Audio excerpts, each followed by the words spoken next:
Hi listeners, this is Balloon Detector with Jacek Golański. Season 1, Winter in California. I met those two balloons through couchsurfing a year before recording this interview. To balloon detected. That's really good, Mike. I don't think the dishes will pick it up. Oh my, that's too loud. Most of the times I would like ambient sounds to not be there, but in this case, I would like them to be there. If there is dishwashing. A house being worked around the interview. Maybe the dog bark. I don't need, nothing to be performed for it, but yeah. If there is a little bit of that, that's gonna be good. Yeah. This sound is also characteristic. It is the normal part of being here. Hi, Hal. How are you? Could you say who you are and where are we? Hi, I'm Kelly. We are at Barefoot Forest Homestead. We're in Mendocino County. We're a small homestead up at about 2,400 feet elevation. I would add that it's in California. Oh, yeah. Northern California is where we're located. You have quite a lot of rain here. That's my second time here. I'm always in the winter, and it's always rainy. How much rain do you get? How many days? It usually starts raining in late October, and it'll rain at least every other day through mid-April. So we get rain most of the winter season. But in the summer, we will not get any rain at all. So we have to store our water and then use the water in the summer to irrigate the plants. Will you get snow sometimes? Yeah, we get a little bit of snow. We are higher up in the mountains than Willits, our local town. Willits will not get very much snow, but we will get a little bit. Not a lot. We don't own a snow shovel or have to take care of the snow, but just enough to be very beautiful and take some pretty pictures and enjoy it. That's the best way of having snow. Just sometimes, just a little bit, in my opinion. What is very obvious when one is coming here, that it is quite secluded. How secluded is it? If we would scream really loudly, being outside of house, neighbors will hear us or won't? That depends on probably how loud you scream and if the neighbors are outside or not. Sometimes we can hear our neighbors' music when they are playing it loud. When we have a big party and have speakers, sometimes the neighbors call us and tell us to turn it down. It is pretty secluded, and the neighbors will probably not hear you unless you scream very loud. Okay. Do you know your neighbors well? We know our neighbors. It's important to form a relationship with your neighbors a little bit when you are this far in the mountains in case of fire danger or emergencies. The town is a far ways away, and we have to rely on each other. So we know our neighbors and have developed a relationship, but many of us move up here in the mountains this secluded to be alone. So many of our neighbors just want to see each other occasionally, but not really become really good friends. Okay. Or really good friends to them means a limited amount of social interaction. Even more obvious than that it is secluded is when you are coming in, there's lots and lots of mammals of different kind. Could you say who is living here permanently? Here on the farm is me, my husband. We have 3 dogs, Zoe, Emma, and Lily, and 2 cats, Simba and Sasha. And then we also have a herd of chicken, a flock of chickens. Those are not mammals and anymore. They are birds. But the other mammals on the property are goats. We often have helpers come through. It takes a tribe of people to keep this farm running. They stay anywhere from a short visit of a couple days to 3 or 4 months to help out. What that help entails? It depends on the time of year and the projects we are doing, but the most important thing is, of course, taking care of the animals, making food, washing the dishes, cleaning up the poop from all the animals, all of those daily sort of chores. We also always have projects going on, like cutting firewood is important. We cut trees from the forest when they are crowded to feed the goats. So harvesting food for the goats is also a regular task that we need help with. And then there is always some project we are working on, whether it is digging new drainage, preparing to build a pond, putting in a new garden bed. The projects are endless. Another thing that jumps into the eyes is there's lots of hula hoops in different places of the house. Yes, hula hooping and dancing with a hula hoop is one of my passions. I got into it 4.5 years ago, and it really helped me become more present in my own body, become more confident, become more social and outgoing, and it really helped develop me as a person and help me grow into a person that I always wanted to be. I've followed that passion and decided to share it. We host a hula hoop camp on the property every September, and we have up to 50 people come who also enjoy the hula hoop dancing. We have classes, we do a stage performance, and we dance to DJs late into the night. That's when the neighbors sometimes call us to turn the music down. 50 people, that's quite a big event already. They're mostly staying in tents, or how the accommodation is being dealt with? There's a flat road that runs through the property. Back in the 50s and 60s, this area was heavily logged, and so the road was put in by the loggers.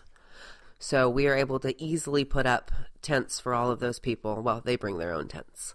People bring their own tents and enjoy the camping experience in the woods.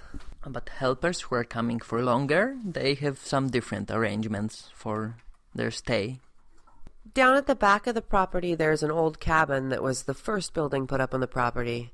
It's fairly primitive, no power or running water, with a wood stove for heat. And helpers often stay down there. It's quaint experience. Step away from the hustle and bustle of life and the quiet and peacefulness that comes with not having power at night. We also have extra space in the main house where we have set up additional mattresses so that when the cabin is full, we can also accommodate people in the house when it is wet and cold. And then we have set up a large tent of our own that many people stay in when the weather is nicer. For how long you are doing this here, and for how long you are having helpers, and how many already have been here? So we bought the property 3 years ago. We spent about a year, just the two of us, with various friends coming through for short visits, but just the two of us kind of getting to know the property and figuring things out. And then about 1.5 years ago, I joined a website called Workaway, and I host travelers through there. In this past 1.5 years, I think we've had about 80 people come through. It has kept us quite busy, and we've gotten a lot done. We usually have, the maximum amount of people we've had at one time was 7. So it's usually 3 or 4 people at a time, and then, as they move on, someone new comes in. We've also had other travelers here through couch surfing, and then some couch surfers stay longer to help out. And then also we have a wide community of friends, many of whom are travelers and enjoy coming to stay up here and help out for a given period of time while they stay in one spot for a while. Another thing that is quite obvious after staying here for longer than, I would even say, half an hour, is that there is quite some marijuana usage being done here. You are growing it or not? We actually grow very little marijuana here on our property. Northern California area is very well known for its marijuana production. There is a lot of marijuana grown up in this area. It is very easy for me to source the marijuana I need for my medical needs. We have found it is more productive for us to spend our labor growing quality vegetables and then to work for others who grow marijuana in trade for the marijuana we need. That saves us more money than if we were to grow our own marijuana and buy vegetables. And the vegetables are much better for us when we grow them ourselves anyways. Yeah, and that's the other thing that is becoming obvious when you stay a little bit longer that there is really good food here. And also that it is being grown, found here or very close by. How much of food you are buying and how much of it you are getting from your animals and plants that grow around. Right now, the goats produce a vast majority of the milk we need. We also ferment that milk and make kefir and a little bit of cheese and butters. We would like to produce more milk, but we do not buy very much anymore. We also produce most of the eggs we need. We eat a lot of eggs. John's favorite snack is some fried eggs. So we only buy eggs maybe in December. After the winter solstice, the chickens start to lay more eggs again. We eat a little less eggs at that time, but we only buy eggs for about a month of the year. Our vegetable production is not very large yet here on the farm. The soil here is a very heavy clay and is difficult to grow plants in. So I have been adding lots of goat manure and building up the soil with growing plants that are nitrogen fixers. Now that we are in our third year, my vegetables that are out there right now for the winter are looking very healthy, and I think we will grow at least half of our vegetables next year. When do you think you will grow all of your vegetables? Year 5 would be about where we would get it. It will always be changing and evolving because we are putting in many perennial vegetables that do not have to be planted every year, and we will always be adding new. And we will always have to buy some vegetables that we cannot grow here. But I would think by year 5 we should be growing 90% of our vegetables. We would like to add pigs in the future, as well as ducks. And we have raised rabbits in the past, but I am worried about the bears eating them here. And I would like to add honeybees as well in about 3 years. When we do buy vegetables, we buy them from the local market, and they are usually grown here in our same county. There is always some things that we will have to buy, like spices and oils. So we will never grow all of our own food, but we will come very close. And we often trade for other things we need. You mentioned ducks, rabbits, pigs, and you have goats, and quite obviously you are not a vegetarian group or place. No, we are not. It is important in my experience and for me personally to have animals as part of our ecosystem. Without the animals, we would not produce the manure and fertilizer that we need to be able to produce the quality vegetables that we grow. So it is all part of a cycle. The animals are always making more animals in order to give us the food we need. We cannot get milk without baby goats. So in order to not be completely overrun with animals, many of the animals have to go every year. So eating them is a very balanced way of doing that. We give these animals the greatest life we can for a short time and then thank them greatly for the food they provide for us. I've also found that for me personally, I do not thrive on a vegetarian diet. I am much healthier when I eat meat as part of my diet. So that is important to me. Yeah. I think it would be good to spend more time talking about the animals that visit the house or live in the house and visit the outsides. I don't know exactly what the rhythm is, but they are a big part of a stay here. I'm here for a short period of times always, so I don't create such a deep relationship with them, but still there is a cat, Simba. I'm staying in his bed, so obviously he is there too. It's quite extraordinary interaction. I rarely have whilst traveling animals becoming friendly so quickly, and in this case cats nonetheless. And all of them have their own characters, habits, and interactions between them. I think lots of people enjoy it immensely. So if you could say something more about every one of them, that would be, I think, very nice. And also, I know that you like talking about them and to them. I do love them very much. They are my family. As you mentioned, we have the cat, Simba. Simba is incredibly gorgeous cat with long silver fur and kind of looks like a fox in cat form. He is an incredible hunter and loves roaming the woods. He is also incredibly affectionate, as Yatsik mentioned, and loves to cuddle and sleep with any of our guests, and will even jump up on your shoulders for a ride. Our other cat is Sasha. She's more cat-like in her bipolar personality, but is still very affectionate, and she especially loves marijuana and will climb into your lap and ask to share. We then have the 3 dogs. Zoe is my personal service dog.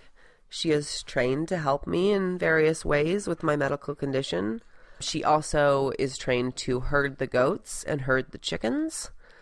She also guards the property and keeps all predators from eating any of our animals. We do live where there are many predators. Zoe is 6 years old now. She's a border collie and German shepherd cross, so is incredibly intelligent, always wants to learn new things, understands English thoroughly, and is very good at telling anybody what she wants from them. Emma is our newest dog. She's a blackmouth cur is her breed, and she's hilarious. She is a year and a half old now, and we got her at a year old, and she was very scared of people. She had been treated very badly by her previous home, but now has become very friendly and loves people and is a speeding bundle of energy who is always making us laugh.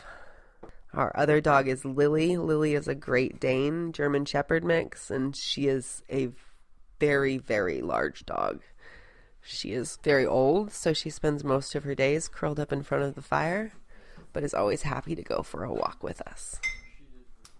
Is there something that you would like to say, what you think is important about this place, or whatever you want to share? I guess I want to share that this place has really enabled me to live in the woods in a very balanced way and enjoy doing what I do here more than I even thought I would when we chose to do it.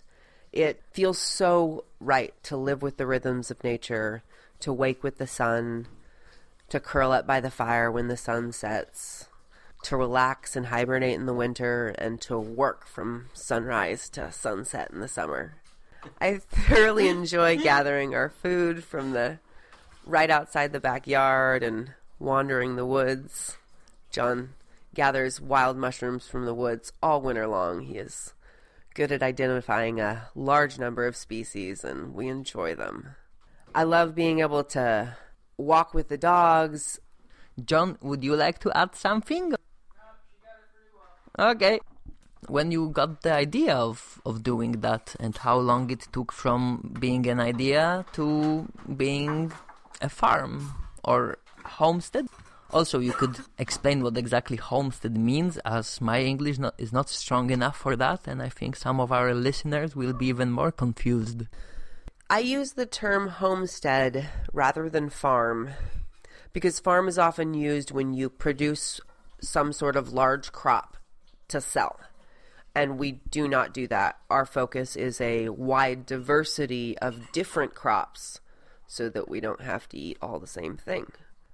And also for security purposes, if one particular crop does not do well on a given year, we have many other crops that will do perfectly great because the weather is better for them.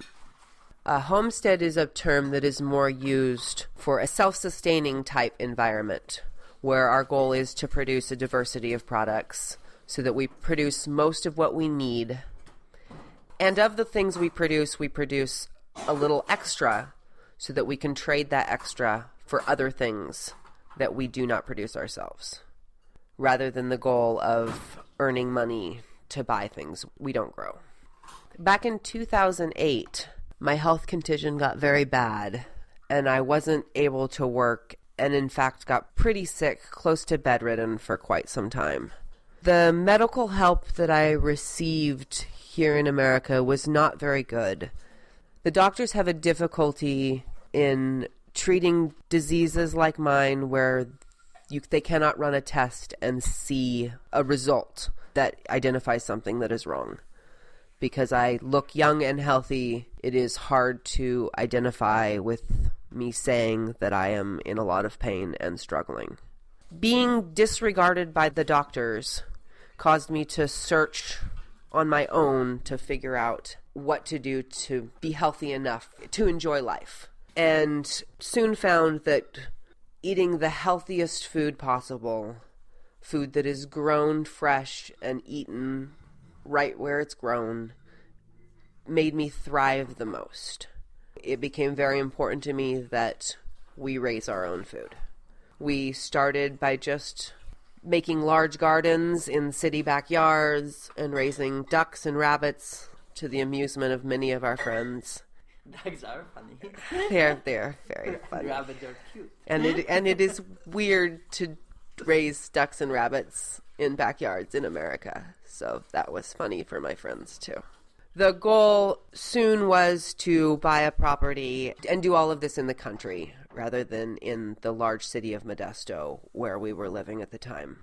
We spent a lot of time deciding where the right location would be to move, and Northern California appealed to us because it is a great environment for growing food, as well as the marijuana is a socially acceptable thing here because it is a vast majority of the cash crop in this area. Since 2008? So in 2008, I recognized that I needed to take control of my own health and raise my own food. And we learned and developed and read from there. And after we decided on Northern California as a place to live, it took about 5 years of searching for the right property that we wanted to homestead on. It was not easy to navigate the American loan system and still get a loan for the property that we wanted. It took a long time, but we are very glad we took that time because the property we have now, we really find to be ideal for what we need. From what I see, it is a very nice part of the planet, piece of land, and it's very clear that this place is running with the cycles that you mentioned. There's a day cycle of dogs being active and dogs being slower, and humans are the same and guide other animals into that. I did not saw the very active part of the summer. It is very quiet outside, there's no much bird singing, and it is very quiet inside as we are warm inside. You are proud of nature. When there's something growing, you seem to be proud, but also humbled by it. It feels like you think of yourself as a part of it, not better than any other. From outside, it looks like it's very normal for you. You're not surprised with that anymore. If somebody's new at something, there is lots of talk and not much of doing. In this place, it's lots of doing, not much talk, which I think that's how it should be in the end. It is great to hear you have that perspective because I often feel like I do too much talking and not enough doing. So I'm glad to see you see the doing. It is changing. It's obviously changing from the year to year. So. It absolutely changes through the year. We make a point of working very hard in the summer so that in the winter we can cozy in and read and learn and cook lots of delicious soups and interact with and have travelers over. I also in the winter time take that break to go see friends and travel myself. Having that cycle makes me feel the calmest, and when I'm living in a cycle with nature, I feel the most right. It feels right to wake up with the sun. It feels right to cuddle by the fire in the winter. It feels right to shovel out the goat barn in the summer and work really hard in the garden. Could you say something about the differences between North and South California, or maybe there is more regions worth mentioning? I'm getting a vague understanding of it, but before coming here, and I think lots of people are doing that mistakes that think that United States is a one homogeneous country, which is not true. And then you can understand that every state is different and still mistakenly think that every state inside of its borders is very same from place to place. But it's not true. California is as big as Poland and more varied, I would say, than the country that I am from. Yeah, California is an extremely large state and has very different ecosystems and very different types of people in those ecosystems. California lies in the same latitude as Spain up to Amsterdam. Northern California is more like the Netherlands, and Southern California is more like Spain in temperature and climate. Southern California is the sunny, hot beaches that you think of when you think of California. But here in Northern California, we get snow and cold rain, and we all wear jackets and hoods and scarves and extra layers all winter long. In Southern California, many of my friends are still wearing shorts and flip-flops, even in Christmas time. Also in Southern California is the culture of Hollywood, a much richer, a much more financially rich culture. There is a lot more money being made in that area. It is more important to them to have nice cars, nice homes, nice clothes, go to the gym, be tan, and look beautiful. Whereas here in Northern California, we are much more like the hippies, and it is more important to us to eat healthy food, to live with nature, to not hurt nature and enjoy it, and of course, smoke the marijuana. Not that Southern California doesn't love its marijuana too. They love it as well. Then there is also the region of California in the center of California. There is a large valley that runs through the center of California with an ideal climate for growing crops. And California grows a very large amount of food in this area. It is a very heavy agriculture area. And in this area, it is a much more farmer-oriented attitude, and they ship much of this food across the country and into other countries as well. Thank you for that. I know how to reach all of the Tubalons that I talked with. If you have questions for them or would like to contact me, write. My email is fishgoat@gmail.com. Goodbye.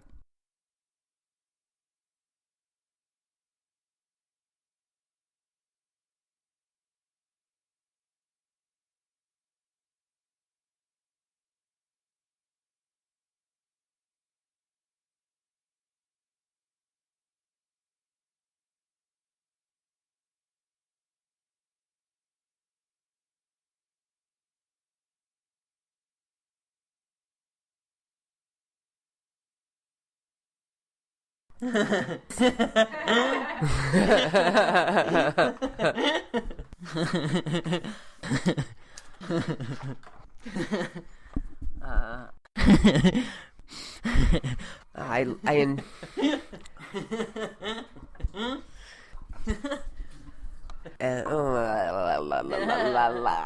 don't know. I think you can get some good stuff from that. Yes, yes, probably. Somehow, I expected that.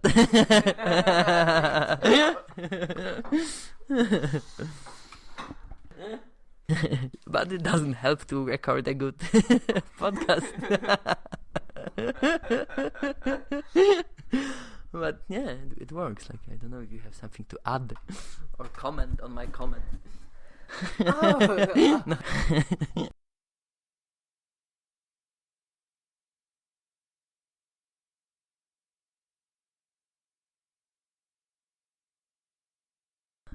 This device we sometimes call HAL, HAL? like the computer in the 2001 Space Odyssey. HAL. Okay, how? She never saw that movie. Sheltered as a child. Especially one that has to deal with evolution and space travel at the same time. That would be no-go. Anything above PG-13 rating, period. Well, Space Odyssey wasn't above PG-13. It's just that they start off with evolution. Yeah. And go straight into space That travel. doesn't work with the God and then thing. it goes to space travel. And I just don't see that it's working with your family.